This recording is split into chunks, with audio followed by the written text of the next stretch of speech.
മലയാള സിനിമയിലെ താരസഹോദരിമാരാണ് കൽപ്പനയും ഊർവശിയും കലാരഞ്ജിനിയും. കൽപ്പന ഏതാനും വർഷങ്ങൾക്ക് മുമ്പാണ് മരണപ്പെട്ടു പോയത്. നടി കലാരഞ്ജിനിയെ അറിയാത്ത മലയാളികൾ തന്നെ കുറവായിരിക്കും. മലയാള സിനിമയിൽ ഒരുപാട് നല്ല കഥാപാത്രങ്ങളെ അവതരിപ്പിച്ച കലാരഞ്ജിനി ഇന്നും സോഷ്യൽ മീഡിയയിലും സിനിമയിലും സജീവമാണ്. വളരെ ചെറിയ പ്രായത്തിൽ തന്നെ അഭിനയത്തിലേക്ക് കടന്ന കലാരഞ്ജിനി ഇന്ന് മലയാള സിനിമയിൽ അറിയപ്പെടുന്ന ഒരു നടി കൂടെയാണ്. അഭിനയവും സൗന്ദര്യവും സ്വഭാവവും മൂന്ന് സഹോദരിമാർക്കും ഒരുപോലെ തന്നെയാണ്. എന്നാൽ സഹോദരിമാരിൽ നിന്നും തീർത്തും ശബ്ദം വ്യത്യസ്തമായത് കലാരഞ്ജിനിക്കായിരുന്നു. ഇപ്പോൾ ഇതാ തന്റെ ശബ്ദത്തിന് എന്ത് പറ്റി എന്നുള്ളതിനെക്കുറിച്ച് തുറന്നു പറഞ്ഞുകൊണ്ട് എത്തിയിരിക്കുകയാണ് നടി കലാരഞ്ജിനി. താരത്തിന്റെ വാക്കുകളാണ് ഇപ്പോൾ സോഷ്യൽ മീഡിയയിലൂടെ ശ്രദ്ധ നേടുന്നത്. നടി കലാരഞ്ജിനി പറഞ്ഞതിങ്ങനെ: എന്റെ ശബ്ദം ഇങ്ങനെയല്ലായിരുന്നു. എന്റെ ശബ്ദത്തിന് വ്യത്യാസം വരാൻ കാരണം ഒരു സിനിമയുടെ ചിത്രീകരണത്തിനിടയിൽ വെച്ചായിരുന്നു.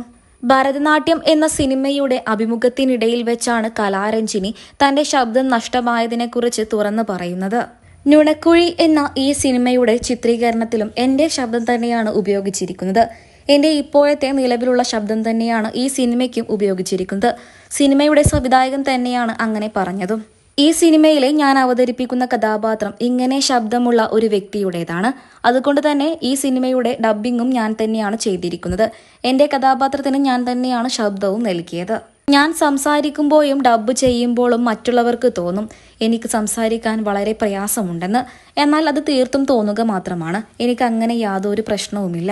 നടൻ പ്രേം നസീറിനോടൊപ്പം ഒരു സിനിമയിൽ അഭിനയിക്കുകയായിരുന്നു.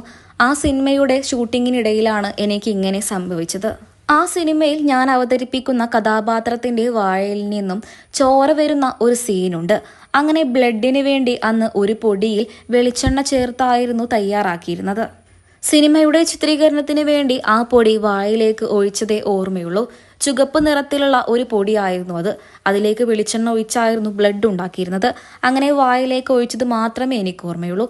പിന്നീട് എന്റെ ശബ്ദത്തിന്റെ അവസ്ഥ ഇങ്ങനെയാണ്. ആ സിനിമയിൽ വെളിച്ചെണ്ണയ്ക്ക് പകരം ആസിഡാണ് ഒഴിച്ചത്. അസിസ്റ്റന്റ് ഡയറക്ടർ അങ്ങനെ ചെയ്യുമെന്ന് ഞാൻ ഇപ്പോഴും വിശ്വസിക്കുന്നില്ല.